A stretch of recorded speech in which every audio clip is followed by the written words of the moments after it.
O novo Jacó cresceu. A fazenda seguiu seu ritmo normal. Mamãe e o seu amigo espiritual já se haviam afastado dali, porque o coronel já ia muito enfermo, sob os efeitos de uma bronquite aguda. Vítima também dos bacilos da tuberculose, fora levado ao hospital. Jacó seguiu o caminho da vida escrava. Comia do fubá que sobrava da mesa do coronel. Muitas vezes se alimentava, como os demais, daquela massa de legumes e gordura animal que lhe dava o sustento de viver e trabalhar duramente. Eram muitas as calorias absorvidas pelo organismo, mas o trabalho estafante do dia e da noite queimava tudo. Cada vez mais forte e operoso crescia Jacó. Com o tempo se inteirou do caráter do outro Jacó de que herdara o nome. Ficou sabendo que ele era uma criatura boníssima e muito querida por todos da senzala, de tal maneira que era uma espécie de conselheiro e protetor espiritual daquela gente tão sofrida. Assim foi que o novo Jacó se viu motivado a assumir a semelhança daquela figura respeitável, de seguir praticando os seus mesmos atos de amor e sabedoria. Eis então duas criaturas antes ligadas na terra e ora assumindo diferentes posições. Coronel Antônio herdara a fortuna do seu pai Sebastião, mas se conduzira pelo caminho do mal. Coronel Sebastião retornava como que para consertar uma situação, assumindo a missão dignificante de Jacó. A senzala viveu momentos terríveis às mãos daquele coronel e de seus asseclas, que julgavam poder chicotear à vontade as criaturas, de maneira impune, somente por não lhes agradar a cor da pele negra.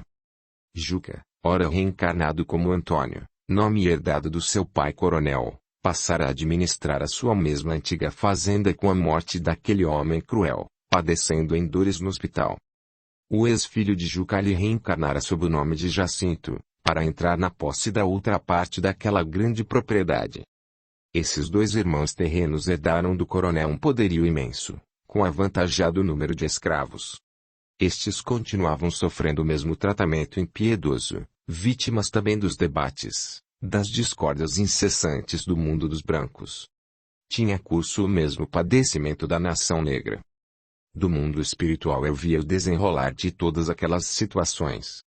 Presenciava a atuação de um novo irmão Jacó assistindo as mesmas atrocidades manchando o mundo da escravatura.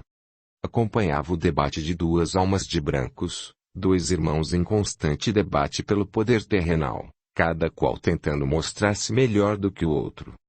Mamãe seguia aqui um tanto perplexa com o desenrolar dos acontecimentos. Percebeu a trágica partida do coronel Antônio a ingressar no umbral sob gritos de dor e de lamúrias de espíritos que lhe tanto prejudicara na terra. Ao lado dele, sob as mesmas penosas situações trevosas, lá estavam alguns capatazes que sob o seu mando haviam conduzido aquele domínio sórdido, aquele império do chicote por sobre os irmãos negros. Gemidos de sofrimento e de angústia eram a sua herança no plano do espírito. Entretanto, tudo se desfaz, tudo se dispersa, tudo se modifica.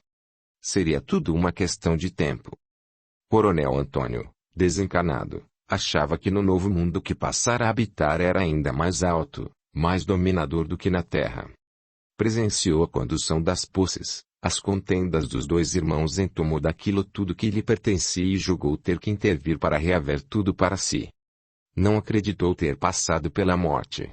Passou a atuar fortemente em torno dos próprios filhos, assediando-os de toda a forma, exigindo de volta as suas terras, os seus bens, o seu perecível tesouro terrestre.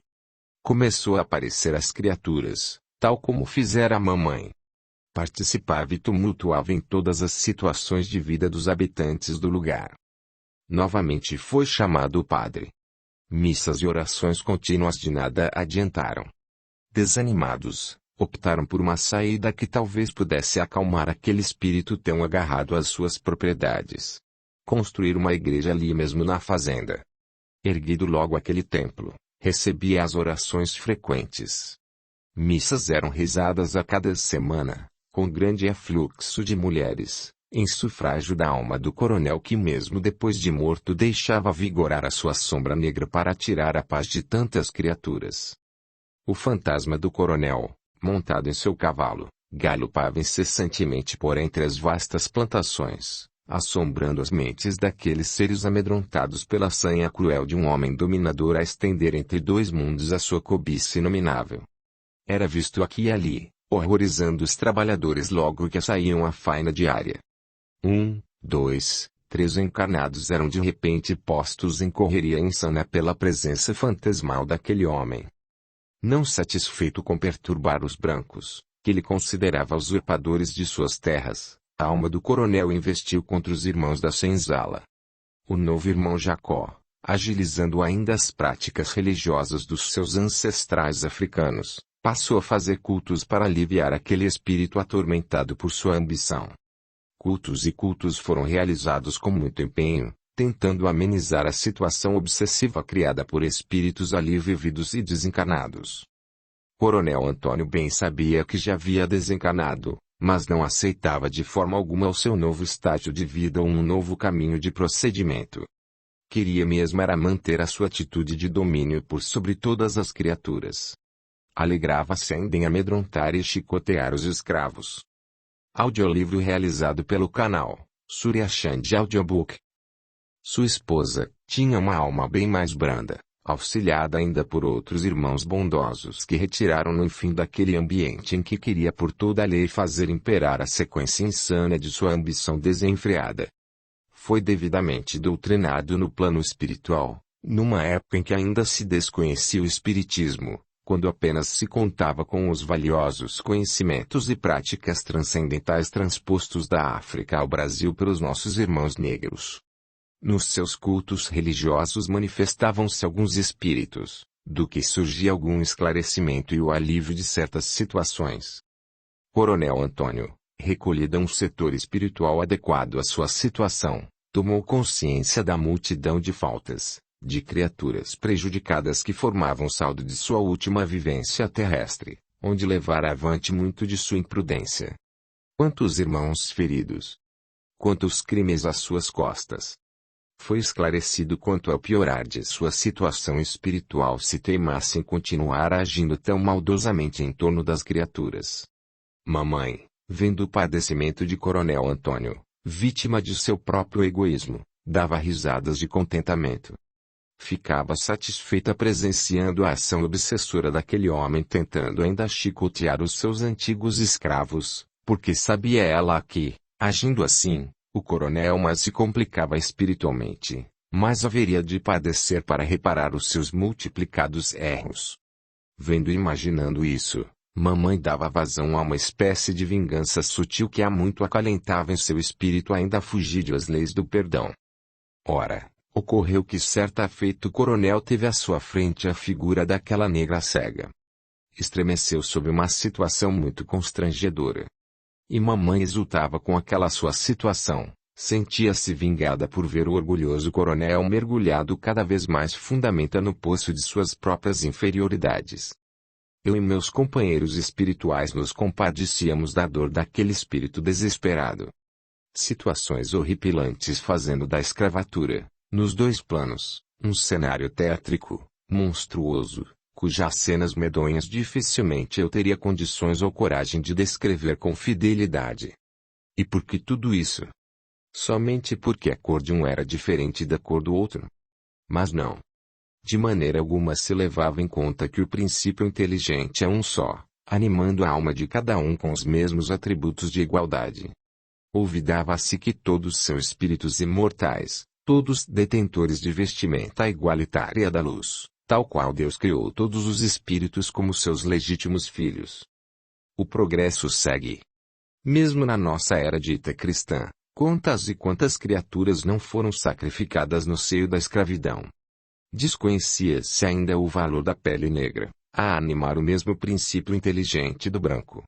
E da África se transportavam em navios aquelas levas de escravos para que eles levassem à frente o trabalho que os brancos não se encorajavam a encetar, o trabalho do próprio sustento de vida do homem branco. O horror cobria a senzala.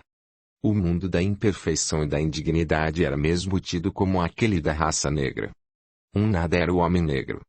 Um animal que poderia ser surrado a todo momento que se desejasse, bastando que lhe saísse ligeiramente das linhas fortes do domínio escravizante imposto pelo branco. Vários capatazes adoravam aquela situação esporádica em que o escravo fugia, para que assim pudessem exercitar a sua espingarda. Abatia-o, amarrava-o como animal e levava-o à sede da fazenda como se fora um prêmio de caça. Algo assim como a satisfação de um caçador branco carregando as presas de um animal bravio como um troféu simbolizando a sua destreza e a sua grandeza. Sim, para matar um negro pouco custava. Qualquer mínima palavra e qualquer mínimo ato eram motivos plausíveis para se aniquilar um negro. E nessas situações de facilidades no erro e no crime é que o homem se engana a si próprio, acreditando que a pureza está dentro do seu coração simplesmente por ter a pele branca. E se pudéssemos ter a coragem de indagar: de que cor é Deus? É negro? É branco? Façam tais perguntas os intelectuais, os religiosos que colocam a forma humana à semelhança de Deus. Indaguem e respondam os sacerdotes, os padres, os pastores que carregam a Bíblia sob o braço. E siga-se mais longe no questionamento: Deus seria uma mulher negra ou uma mulher branca? Que solução seria alcançada para esse assunto que é discutido mesmo no nosso mundo civilizado de hoje? Perguntaria tudo isso aos doutores das leis, aos intérpretes religiosos. Sem dúvida que ninguém responderia que Deus é branco ou que Deus é negro, sem entrar no mérito da ideia grosseira e erradamente antropomórfica que muitos ainda fazem do Supremo Criador. Ora, o próprio Espírito não tem cor estabelecida. É definido, quando muito, como uma centelha de luz. E deixemos brilhar cada vez mais a nossa luz redimindo-nos das nossas falhas, aceitando as nossas provações, buscando Jesus com amor e carinho. 9. O símbolo da senzala. Enfrentei o plano espiritual, estava às voltas com muitas criaturas bastante necessitadas, de cujo auxílio eu recebi a incumbência, orientando-os em seu novo estágio. Acompanhava e me inteirava da história de cada um. Via a crueldade das situações e, mesmo sabendo que cada qual partia novamente ao mundo das provações, meu coração batia forte pela piedade. Causava-me infinita pena o ver aquelas criaturas sendo surradas, aquelas mães dando à luz em condições precaríssimas e deprimentes, enxergadas que eram pelos brancos como se fossem porcas parindo numa pocilga infecta, onde os filhinhos eram recebidos como mais e mais animais servindo à exploração e ao enriquecimento. Era o prazer de ver nascer o homem e a tristeza de ver nascer a mulher. E a mãe somente poderia cuidar do filho enquanto ele estivesse sob a amamentação, depois do que, com poucos anos de vida, era ele destinado ao trabalho pesado, sentindo e compreendendo de pequenino a dor e a cruz de ser escravo. Não era tanto o trabalho que pesava no ombro e na razão do escravo. Pior mesmo era o ser continuamente maltratado, era a situação de extrema diferença colocada entre o mundo branco e o mundo negro, era o peso da corrente sobre as pernas, o peso de consciência de ser tratado como um animal. Muitas vezes presenciei a condição e a ação de espíritos orgulhosos reencarnando sob tão aviltante situação, onde a humilhação contínua servia para abrandar os corações endurecidos. Quantas fugas desesperadas tentando sair daquela situação difícil de ser escravo. Porque o espírito reencarna carregando consigo os desígnios da liberdade. E o mando cruel, imperando com as suas chibatadas, fazia crescer o ódio naqueles corações pisados incessantemente. Entretanto, enxergava ali também aqueles negros que deixavam o mundo espiritual para assumir na carne o depuramento voluntário da sua alma. Recebiam de bom grado o chicote e o trabalho penoso e sem salário. Dentre esses estava aquele que recebera o nome de Jacó. Antes fora o coronel que levava no cetro a maldade e depois, já no mundo espiritual, se arrependera, aceitando de bom grado o retorno à terra como escravo para submeter-se às mesmas torturas que provocara aos seus antigos escravizados. Sentiria o mesmo látego, o mesmo correr de sangue, para tomar consciência de tanto sofrimento a que antes se mostrava tão insensível. A senzala era o mundo da dor, o mundo do horror. Era mesmo a figura de um bando de porcos amontoados sob um descanso forçado, para que no outro dia fosse enfrentada a nova luta ao sol inclemente. Comiam apenas sob a razão precária e brutal da manutenção do corpo, sentindo a ânsia contínua de mais e melhor alimento. Nem outra coisa mais poderia atraí-los, nenhuma vaidade, nem o próprio reconfortante som musical, porque, chegada a hora de dormir, nenhum ruído, nem mesmo um gemido podia perturbar o forçado silêncio da senzala. Ali naquela fazenda havia para os escravos uma distração. As histórias de Jacó. Um Jacó, sob a força da mediunidade, recebia as intuições diretas do outro Jacó atuando da espiritualidade. Pedidos de calma, de resignação, de fé sobrevinham do mundo espiritual para guiar e confortar aquelas criaturas naquela sua martirizante situação. A senzala era abatida pela dor inominável da rejeição da cor negra por toda a humanidade. Hoje já se vive e prega uma igualdade entre todos os homens, mas naquela época a diferença da pele era um peso fortíssimo, quase insuportável aos irmãos negros. Por isso que se retardava a própria evolução do planeta, considerando-se ainda a África como um continente de maior atraso, embora não se colocando nesse retardo o fator inteligência, e sim a própria rejeição das pessoas que ainda não compreenderam que somos todos iguais e que proviemos todos de uma mesma fonte energética, que é Deus, nosso Criador. A figura da senzala muitas vezes me pega no coração com sentimentos profundos e inevitáveis. Para aquele que, como eu, foi escravo, a senzala está para a sua alma como o símbolo de uma cruz está para o católico. A senzala é o emblema de nossa evolução, dos que ali vivemos, sofremos e aprendemos, porque marcou tão fortemente nosso espírito, que por mais que passe o tempo, permanecemos relembrando-a na nossa consciência. Entretanto, de tão produtivo que foi a alma aquele sofrimento, considero, de minha parte, como uma bênção de Jesus. Foi como que um lar de aprendizado, permitindo que eu desse um pulo muito grande no caminho evolutivo. Tudo valeu. O trabalho sem salário, a pouca comida, as vestes rotas. Valeu a vergonha da separação de machos e fêmeas e a sua união apenas com função procriativa. Assim foi conduzido o mundo dos escravos. Se, graças ao Pai, é hoje um mundo extinto, acreditemos todos que foi uma grande bênção para a lapidação das almas. Assim segue o homem. Assim ele age e trabalha. Tudo é amor, tudo é bondade. Basta aceitarmos as situações que se formam na nossa estrada. 10. Jacó e suas pregações. Lá na senzala estava Jacó apaziguando seus irmãos escravos, equilibrando a situação, enquanto que na outra fazenda imperava uma constante discórdia, um preocupante estado de rebelião, porque carecia de um líder ou de um mentor encarnado que pudesse auxiliar aquelas criaturas. Ora, esse estado de coisas diferenciando os dois ambientes era notado por aqueles irmãos que assumiam o comando da outra fazenda. Resolveram então transferir Jacó de local. Foi vendido como se fora um animal. Irmão Jacó, em seu novo campo de ação, continuou com suas pregações de sabedoria em torno do mundo da escravatura. Conseguiu acalmar os ânimos daquelas criaturas maltratadas, revoltadas. Jacó também trabalhava para sobreviver, nisto não se diferenciando dos demais. Os escravos da outra fazenda se manifestavam entristecidos com a falta de Jacó e do seu costumeiro auxílio moral, mas da outra parte compreendiam os benefícios de sua transferência, ajudando grandemente para eliminar a inconformação e as contendas.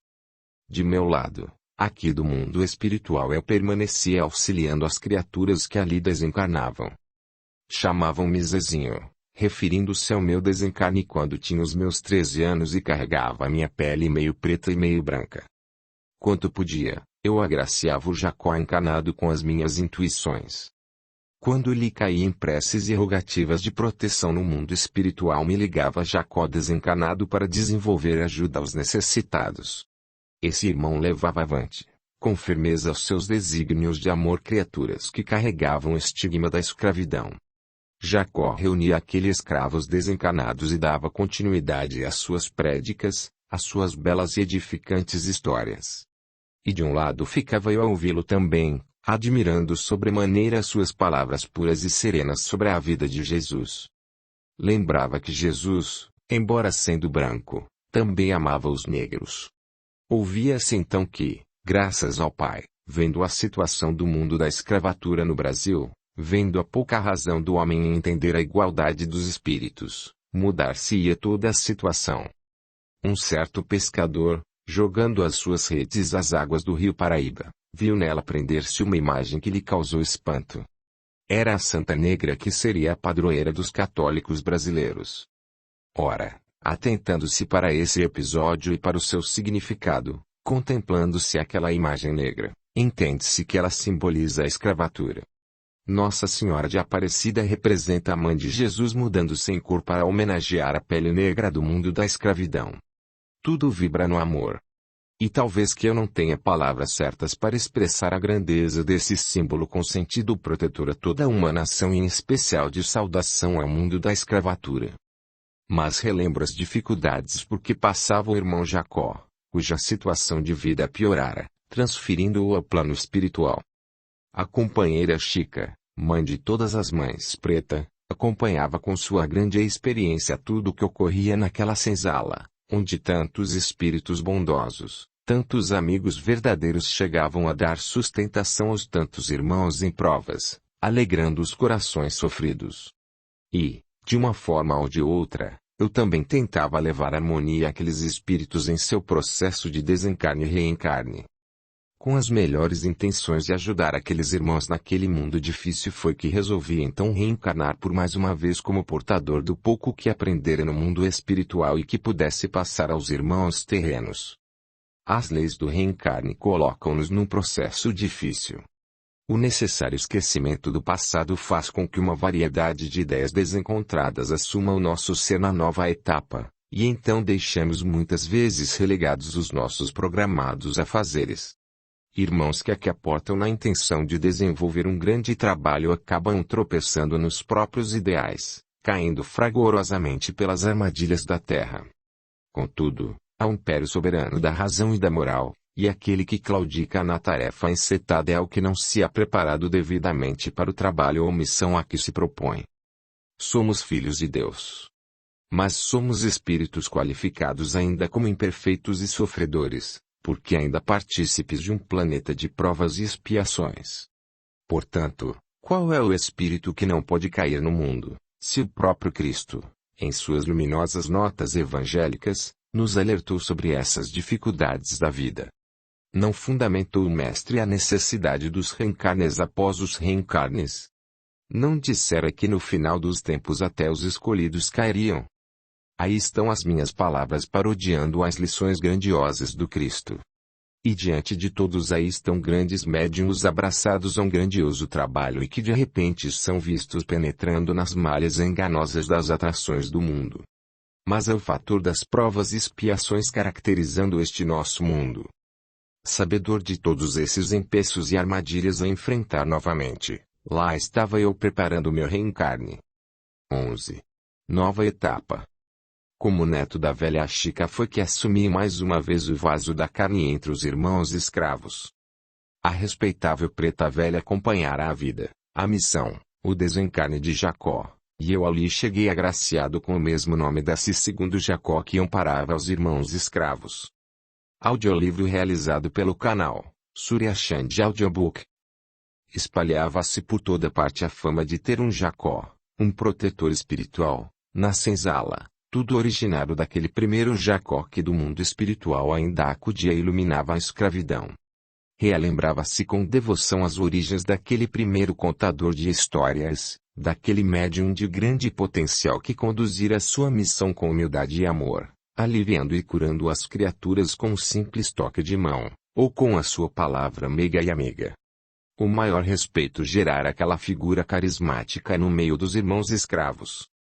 Chegou depois o segundo Jacó, espírito ainda um tanto desequilibrado, porque partira ao mundo espiritual como vítima de um assassínio, ocasionando uma difícil situação de reencarne, trazendo na alma os resquícios e os desígnios da maldade que sobrecarrega os corações. Entretanto, esse irmão desenvolveu um belo trabalho, sob o nome respeitável de Jacó, senão que às vezes também sob a proteção do outro Jacó que velava por ele e pelos escravos desde o plano espiritual. Dessa feita, anunciava-se aqui, por antecipação, que eu assumiria o mesmo nome, quiçá uma similar figura, de Jacó.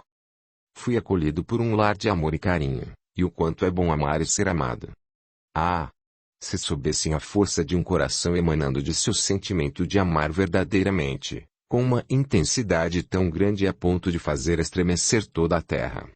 Não há criatura que possa destruir a energia que brota do amor, aquele mesmo amor que estremeceu todo o planeta quando Jesus, apedrejado, entregava o seu espírito ao Pai.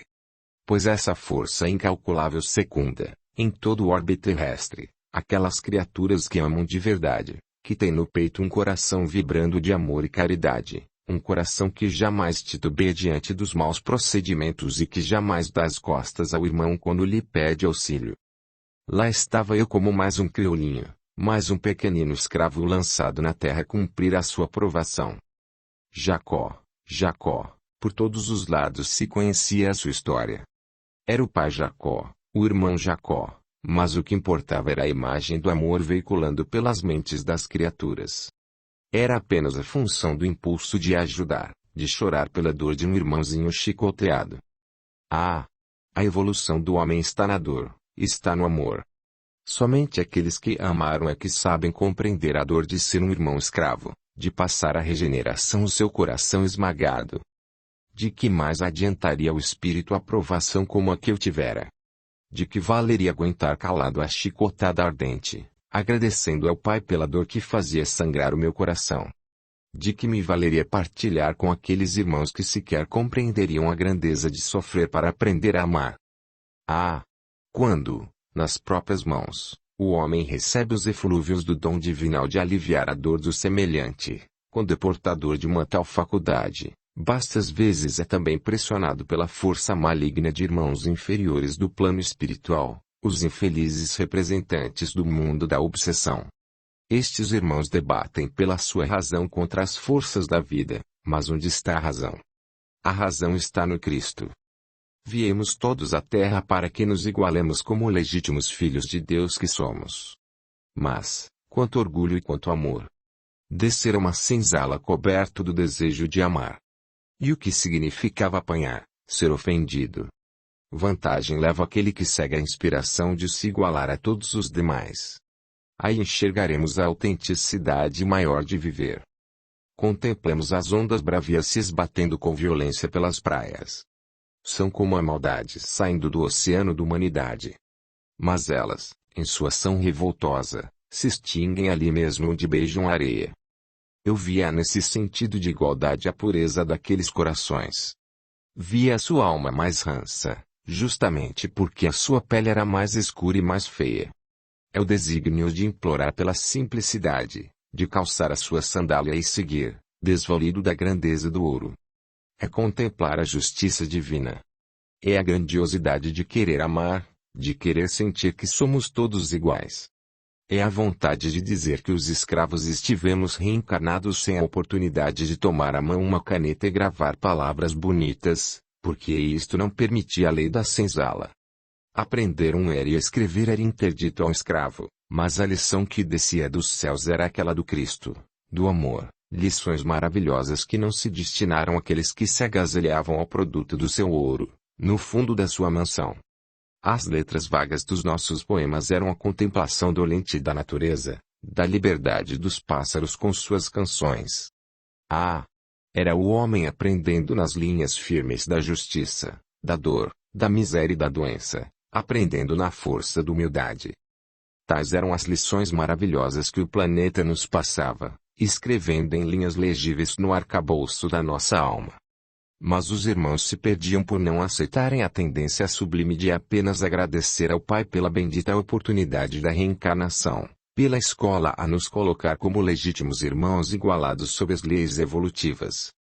Muito se valoriza nas escolas as próprias lições estabelecidas pelos homens, mas pouco ou nada se evoluiu no aprendizado das lições do Cristo.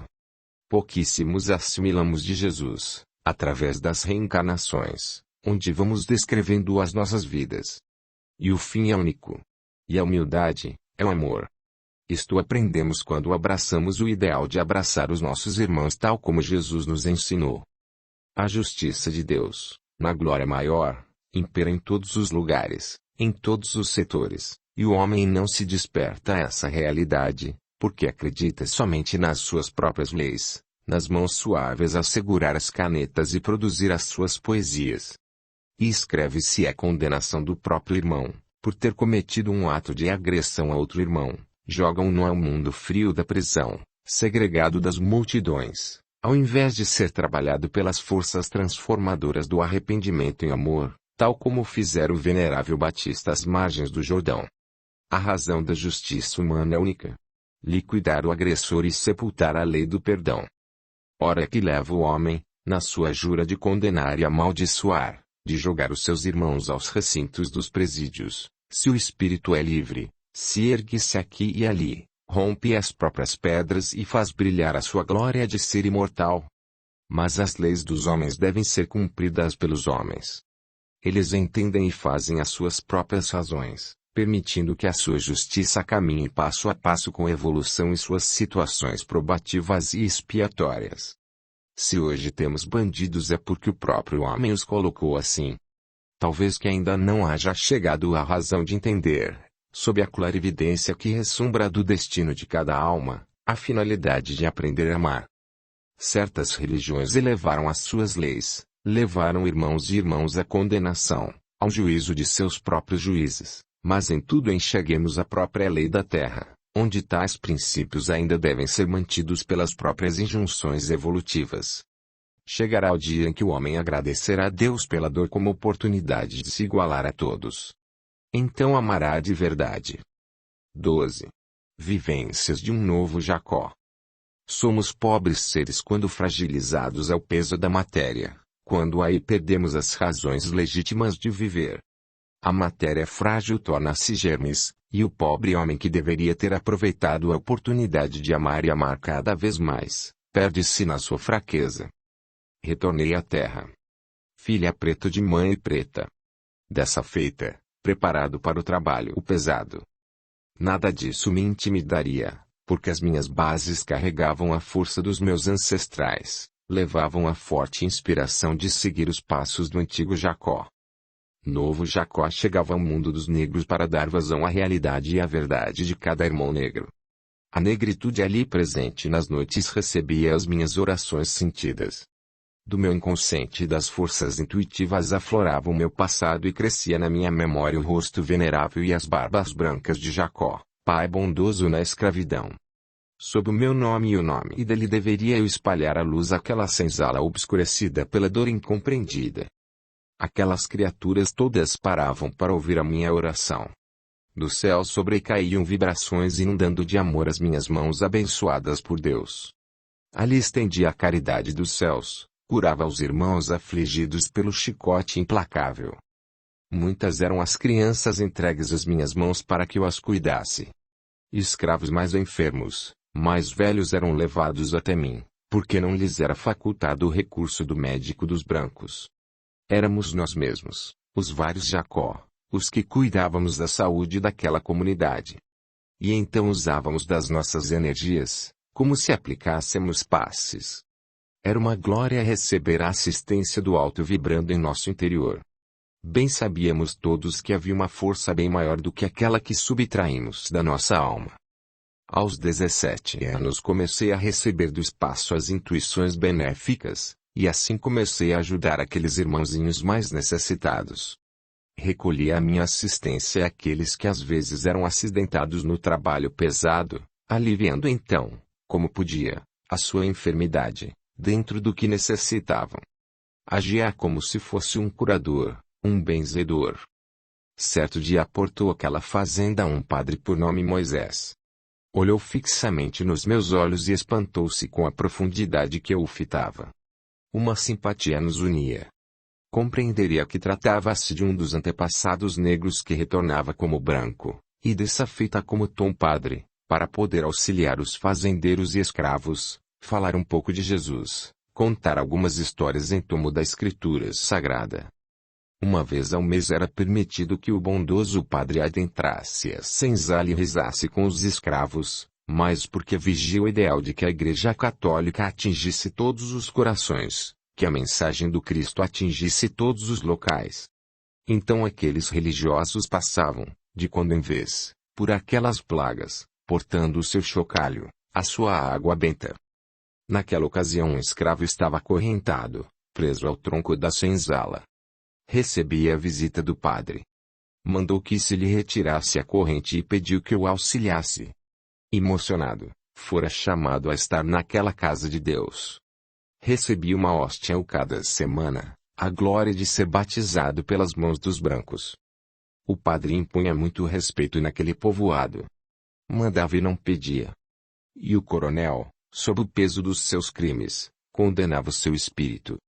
Do mundo espiritual, antes de reencarnar, eu havia analisado bem aquelas situações da escravatura. Acreditava na aventura espiritual de aportar no convívio daqueles irmãos e de bom grado aceitar a missão do nosso pai Jacó. O padre me levou à sua igreja. Permitia que o secundasse em todo o trabalho religioso e que me dedicasse à limpeza daquele templo. Com isso até me esqueci um tanto dos meus companheiros escravos. Certa feita, estando a limpar os bancos da igreja, apareceu à minha frente, ao lado do altar, a figura de um escravo. Notei que ele claudicava um pouco no andar, porque levava um defeito na perna. Aproximei-me e ele me estendeu a mão, dizendo: "O seu lugar não é aqui, e sim lá na senzala. Lá estão os seus irmãos, lá está sua missão." Jovem e dinâmico, estava entusiasmado por poder trabalhar na igreja. Aquele espírito tinha nos olhos o brilho da emoção e do amor. No peito e na língua mostrava a cicatriz de golpes do passado. Fora ele um grande cristão. Fez-me ouvir suas palavras rimadas, em ritmo de oração. "Ora, irmãozinho, se você quer vencer esse mundo de podridão, é necessário que deixe vigorar os seus bons sentimentos e ame bastante. Não deixe que se retarde o seu florescimento aqui na igreja, na casa do Senhor. Acolher a casa do amor, cujo reino é o da manjedoura, pois lá estão seus irmãos que ouvem as suas palavras e as suas orações. Agora que você compreendeu com esse padre a grandeza do gesto da bondade, pegue do seu instrumento e vá lavrar o chão, porque este é dever da nossa gente, o dever de ser um escravo e acima de tudo um cristão. Não perca tempo, meu irmão. Vá lá e cumpra a sua missão, que eu estarei do seu lado nas horas de dor e de aflição." Naqueles instantes, ouvindo as palavras daquele espírito, daquele negro de alma branca e límpida, senti uma vontade imensa de trabalhar. Compreendi que no passado aquele espírito fora um escravo, aquele a quem chamavam Simão. Fora aquele cristão de fibra que não se estremeceu diante da chicotada, que diante da tortura não calou a sua voz de pregador evangélico. Ninguém conseguiu jogar no esquecimento a figura daquele negro bondoso. Para mim, o exemplo maior a seguir. Chamei o padre e conversamos. Agradeci-lhe por tudo que me proporcionara, por tudo que me ensinara na igreja. Disse-lhe que o meu lugar certo era mesmo lá junto aos meus irmãos da senzala, porque meu coração não estaria em paz vendo à distância aquelas criaturas tratadas com o ódio dos brancos, vendo-as surradas como animais, arrastadas pelas plantações, derramando pelo chão o seu suor e o seu sangue para enriquecer cada vez mais o patrão. O padre ouviu atentamente a minha exposição, o pedido de uma oportunidade de meu retorno ao convívio dos irmãos negros. Todos nós carregamos no íntimo uma paixão, empolgamo-nos com algo, sem entendermos a razão dos nossos erros e dos nossos sentimentos. Porém, quando a piedade bate em nossas diretrizes, em nossas raízes, aí nos deixamos levar pelos nossos mais fortes impulsos. Ora, o nosso cheiro era diferente do sangue do branco. E seria outro sangue? Seria outra carne? Seria a pobreza da nossa alimentação? É a sabedoria do Pai. Retornar a ser escravo. Tal determinação de minha parte causou admiração no padre, que disse: "Por isso é que você é diferente das outras pessoas, dos escravos. É muito difícil encontrar pessoas como você, com o seu modo de pensar. Neste instante, meu irmão, você me dá uma grande lição, daquelas que não aprendemos com qualquer um. Com muito amor e carinho no meu coração é que vou atender o seu pedido. Amanhã conversarei com o coronel e você será reintegrado ao convívio dos seus irmãos." Assim foi feito, E naturalmente a boa corrente vibratória voltou a se fortificar para o meu lado. O coronel, diante da respeitável intervenção do padre, permitiu que eu trabalhasse no auxílio às crianças e aos velhinhos. Minha faina era dura por 3 partes do dia. Uma parte era dedicada a auxiliar aqueles irmãos. Praticava alguns rituais de orações, sobrepondo minhas mãos às regiões corporais enfermas daquelas criaturas tão sofridas. Assim, laborei com muito amor naquela senzala. Era tudo muito bonito. E por várias vezes Simão me agraciava com a sua presença, juntamente com Jacó e outro irmão espiritual de cabelos e barbas brancas, e cujo nome era Pedro. Este se me apresentava com uma grande luz, proporcionando-me satisfação e confiança, passando-me um sentimento vivo de amor e devoção às coisas superiores. Bastas vezes, perante aqueles seres deitados, adoentados, praticava as minhas orações, e então parecia que era agraciado com o olhar radiante do Cristo na transfiguração sobre o monte. Era a manifestação daqueles irmãos de luz. Tal como o Cristo, que tinha ao seu lado aqueles 2 patriarcas, também eu tinha 2 amigos protetores de minhas ações socorristas. Simão e Jacó. Iluminava assim então aquele reduto de dor e aflição. Meu coração parecia querer saltar do peito, explodir. Então, mais e mais força eu pedia. Passei a acudir, além dos irmãos da senzala, também os filhos dos patrões e suas enfermidades. E fazia-o com muito amor e carinho.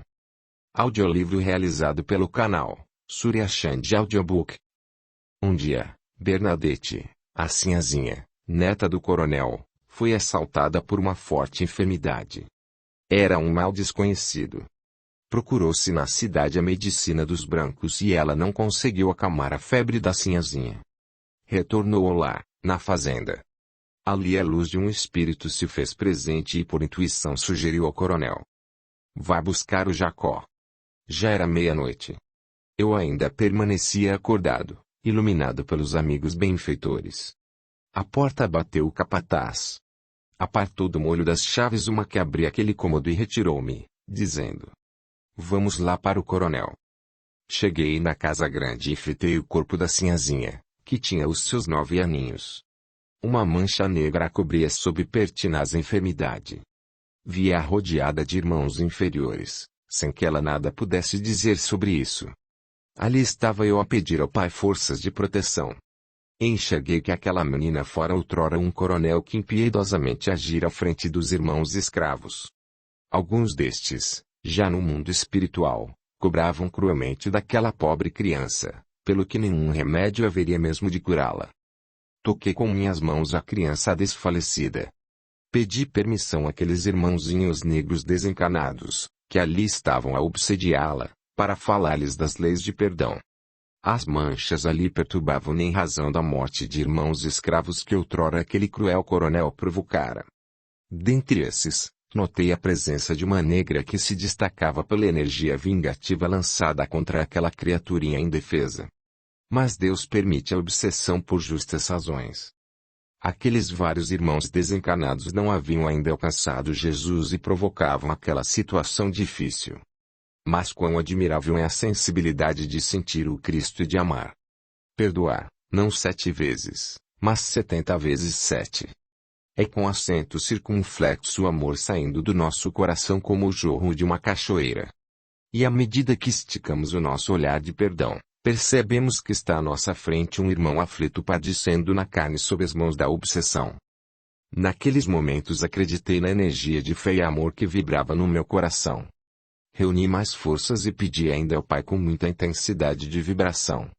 Aquelas horríveis manchas negras que desfiguravam o corpo da criancinha se foram destacando, e a pele foi readquirindo a sua coloração saudável. 2 manchas escuras tomavam o estômago daquela criatura, e pelo corpo se espalhavam inúmeras manchas roxas. Cada uma delas representava o desencarne de um daqueles irmãos que ora investiam sem piedade contra o seu algoz. No seu perispírito foram gravados os seus próprios atos mortíferos ora florando no novo corpo carnal.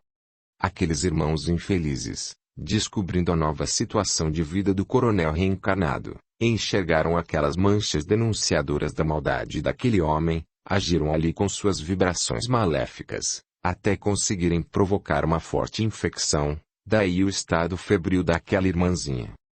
Orei bastante. Corri as minhas mãos sobre aquele corpo e em poucos segundos tudo se transformava. Tomei de alguns galhos de ervas, fiz uma fervura e pedi que dessem àquela criança. Logo que ela bebeu o chá, penetrou em sono profundo. Retornei à senzala, onde novamente fui amarrado pelos pés. Fiz uma prece de agradecimento aos espíritos bondosos que me ajudaram em mais uma intervenção de caridade. Agradeci a Jesus e a Deus por ter podido acudir àquela criatura necessitada. Assim foi que a patroa, mãe daquela criança que se curara, passou a me enxergar de forma diferente, com mais simpatia. O tempo foi passando e continuei na minha missão de ajudar a todos os que chegavam até mim. Nessa ação é que se compreende o quanto é gratificante amar. Quando amamos é que agradecemos incessantemente ao Pai pela oportunidade de trabalhar. Não trabalhar pelo ganho material, pelo ouro, mas apenas para sermos dignos do alimento de que necessitamos. Lágrimas saltavam dos olhos, mas eram lágrimas de felicidade. Era a oportunidade de poder tocar joelhos no chão e agradecer ao Pai por estar vivo, por saber amar, ajudar as criaturas aflitas. Porque, se de fato queremos, é feito o que desejamos. Se buscamos com amor construímos a nossa ajuda espiritual. Basta pedir com sinceridade de propósitos, porque de fato os irmãos da espiritualidade não deixarão de nos auxiliar. Dessa feita, com esse amor é que eu trabalhava. Ao acordar de manhã e ao tomar do alimento, eu interpretava que esta era uma bênção de sustentação. Ainda as estrelas enfeitavam o céu quando isso se oportunava. Agachava a minha cabeça e em silêncio pedia e agradecia ao Pai. Notava, olhando à volta, que os meus irmãos de lida, vendo que me colocava em prece, procediam da mesma forma. Ingerindo então aquele alimento que muitos considerariam inqualificado, eu entendia que nenhum coronel tinha uma alimentação tão pura e valiosa, porque notava que ela estava sempre acompanhada de centelhas de luzes enriquecendo aquela mistura de leite com fubá. Via tudo como um grande banquete que ninguém mesmo poderia comer tão bem como nós naquela senzala. Nessas ocasiões de enlevo, eu erguia mãos aos céus e agradecia a Deus. Ó Pai, que comida generosa! Eu te agradeço de coração. Olhando aos irmãos, percebia que arrancava deles um igual sentimento de fé, de vontade de trabalhar. E o nosso trabalho de fato rendia muito mais do que o dos demais escravos de outras fazendas. Era apenas amor. Era apenas o crer naquele potencial vivo que está dentro de nós. Era esquecer o mundo da civilização, esquecer a grandeza dos homens, esquecer a roupagem que os cobre. Era o exaltar da força interior do espírito, a energia agradável a Deus. Isto é o que torna o homem muito mais elevado. Mas somente quem sente tal vivência de amor é que pode entendê-la, valorizar a glória de poder agradecer ao Pai por estar reencarnado, por ser ali o guia daqueles irmãos, não o guia material, mas o guia espiritual, acendendo a luz dos corações. Bem notava a felicidade daqueles irmãos e que nenhum deles queria fugir de perto de mim. Às vezes a obsessão alcançava a cabeça de um que outro irmão e eles faziam coisa errada. Chegava então o momento de desunir o chicote e eu rogava que não fizessem aquilo com aquelas pobres criaturas, e sim que fizessem-no comigo. Insistia para que não judiassem daqueles irmãos, porque era a força da tentação que estava a levá-los ao suplício. Às vezes havia mesmo que se apanhar, e eu então aliviava como podia a situação, fazendo com que o chicote fosse menos cruel. Passava o tempo e casos aconteciam. Um dia o coronel chegou-se até mim e disse: Como Deus é imperfeito, colocando um homem como você junto com esses escravos, ao invés de colocá-lo como um coronel assim como eu, ou tal como um sacerdote ou pastor. Como Deus é imperfeito. Mal entendia o quanto Deus é perfeito. Porque aquela vida gloriosa, era a felicidade que eu almejava. Que seria de mim se Deus me houvera colocado como coronel, como padre ou coisa assim? Quanta vaidade não me poderia tentar. Haveria caído desastrosamente. Ah!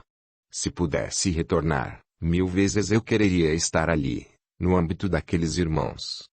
Porque acredito que o Jesus, se pudesse igualmente retornar à terra, 1000 vezes na manjedoura ele voltaria. Sim, de coração renasceria na senzala, tantas vezes quanto fosse necessário. Porque compreendia o valor do amor e do perdão, a razão de aceitar o sofrimento, e não de fazer sofrer as criaturas. Ah! Assim as coisas são diferentes, porque assim as dores não doem, o coração não se fere. Aquele que acredita na evolução do espírito, por suas verdades caminha. Aprende a se sensibilizar perante o padecimento de um irmão sob tortura. Encontramos a expressão pura desse amor quando vemos uma mãe dar à luz uma criança e acompanhá-la com devoção no seu crescimento. Por isso é que eu tinha um profundo afeto por todas aquelas mulheres sofridas, por aqueles homens pisoteados pelo orgulho da fugaz grandeza humana. Aquilo que o mundo espiritual me inspirava era passado a todos, a crianças, jovens e velhos, com muito amor e carinho. Daquela encarnação como Zezinho, como jovem mestiço, batidas pela força da ignorância, fui erguido por mãos queridas. Segui levando as leis de perdão e amor que o plano espiritual se propõe a implantar na Terra. Com tal intenção forma-se uma multidão de pensamentos benéficos movimentando as almas ao caminho do bem. Esquecido do mal de uma encarnação difícil, trabalhei junto com os amigos bondosos da espiritualidade, embalado pelo sentimento do progresso pelo amor, esquecendo a ignorância do passado e aprimorando as minhas aspirações. Diante dos irmãos espirituais que me preparavam à reencarnação como Jacó, um juramento saiu de minha alma. Fazer acender a luz na senzala. Pelo tempo que passou, em tudo o que acreditei pude realizar o melhor possível em benefício da evolução dos irmãos da escravatura. E, no tempo que correu, minhas barbas e cabelos se branquearam. A criança se tornara jovem e o jovem logo se amadurecera para a missão de auxiliar e amar. Transcorrera mais uma vida saudada pelo trinar solene dos pássaros, pelo cantar do galo anunciando novos amanheceres e novos despertares. A passarada, fazendo contínua alvorada, cumpriu o seu destino e fez resplandecer a luz do meu coração, fez avivar incessantemente o sentimento nobre de amparar os irmãos da escravidão, fez que eu compreendesse o Cristo, valorizasse a sua mãe e mãe de todas as mães, simbolizada na Senhora de Aparecida, símbolo também da Mãe Negra protetora de toda a escravidão. Mundo escuro, noite sem lua. Trevas sob trevas. Pobres homens aconchegados ao lume das fogueiras, sem tempo ou permissão até de embalar as suas cantorias. Sussurravam bastante da noite e dos seus mistérios, mas também sobre a Santa Amada, idolatrada pelos filhos da escravidão. Era a Santa Aparecida se fazendo presente nas mentes sofridas, acalentando a fé dos homens genuflexos sob o negro céu de mistérios, no sertão bravio. Proveio das águas de um rio e fez com que os homens respirassem na sua imagem a harmonia e a confiança, a fé e a esperança. Na negritude do seu semblante, a pureza das raízes falando da árvore da igualdade dos homens. Santa Aparecida, padroeira do Brasil, mãe simbólica da escravatura, e Maria, mãe do Salvador, aqui fica o reconhecimento do Jacó, do irmão que agradece ao Pai, do mais íntimo da alma, por ter nascido negro e ter aurido no reduto da escravidão a luz que nos aproxima do Pai grandioso. Muita paz, meus irmãos. Audiolivro realizado pelo canal Surya Chand Audiobook. 13. Na luz do Cristo. O homem somente cresce realmente quando passa a olhar na profundeza de si mesmo, quando chega a reconhecer que a virtude maior é o amor. Tal é o ensinamento que justifica toda a história da humanidade. Porque o amor e a caridade, dádivas puras à evolução da alma, são a razão que nos une à fonte que nos criou. Trabalhando sob esse alvitre, deixando desabrochar em nós a flor da caridade e do amor, nosso espírito contempla com admiração e fervor tudo aquilo que o Pai nos dá. Na clarividência de uma vida, aniquilando o preconceito de estar integrado aos problemas da humanidade, estejamos seguindo sem dela nos desfazer, porque ela é o caminho da evolução. Por isso que esse negro Jacó aportou a terra na lição do aprendizado maior. Veio dar testemunho ao Cristo em mais uma existência terrena. Era uma alma bondosa que levava em si o ideal de auxiliar, porque o seu campo visual de amor era a expressão do esplendor oriundo do profundo do seu coração. E ele agiu na intenção de sanar a situação que encontrou na sua romagem terrena. E das batidas do seu coração percutiu o amor, jorrando como uma fonte incandescente de uma virtuosa cachoeira. Um escravo negro veio ao mundo implorando a satisfação de estar junto dos seus irmãos em evolução, para ajudá-los em suas provações. Naquelas mesmas condições penalizadas vimos os nossos indígenas espalhados por este imenso planeta. Vimos-los sempre amparados por um mentor amigo, por um missionário reencarnado em seu meio, orientado a acolhê-los sob a proteção das forças superiores. O homem comumente se perde diante das diretrizes da própria vida, e aí se apaga a luz do ser que é. Mas se eleva diante do clamor de seu sentimento, na grandeza de auxiliar as criaturas que o circundam. Nessa forma de ser e agir é que encontramos esse abnegado irmão Jacó iluminado pelo desejo de mostrar a sua sabedoria nas mínimas coisas agraciadas pela vida. Seu espírito já vinha bem experimentado de várias e várias encarnações, onde conhecera variedades de situações no seio da humanidade, alcançando a clareza do dom da verdade, aprimorando grandemente o seu espírito, até chegar na pureza de Jacó. Impossível é um homem, numa só existência, alcançar tal evolução de apenas viver para amparar, de viver para amar os seus irmãos, de arrancar-lhes um sorriso em meio à maior penúria, de extrair-lhes o sentimento vivo da alegria e da confiança, fazendo subir ao Pai a prece de louvor. Talvez que as criaturas não possam entender suficientemente a grandeza maior de uma vida despertada assim intimamente ao sentimento vivo de amar. Vemo-lo pelas suas qualificações morais e espirituais, porque tais são os valores que caracterizam a efetiva evolução do ser humano e que elevam a alma cada vez mais no rumo da perfeição. Padecendo pelo egoísmo, o homem chora. Mas o nosso piedoso Jacó vivia para amar, para estender as suas mãos a qualquer um que lhe fosse procurar. Seria numa cabana, numa choça, numa senzala, numa casa grande, numa igreja ou no contato da nua natureza. Não importava a esse homem o lugar de auxiliar. A sua pele negra não destoava em nada qualquer sentimento. O seu único desiderato era o de amparar e amar, fosse branco ou preto, homem ou mulher. Não contava o tipo de situação, pois era sempre considerado o irmão em aflição que precisava do recurso das mãos benditas daquele negro piedoso para com todas as criaturas. Jacó não sabia viver de outra maneira, senão auxiliando, não importando a hora ou o lugar. Sua vida era amar e ajudar por toda a forma, mormente as criaturas pegas pela enfermidade, seja da matéria ou do espírito.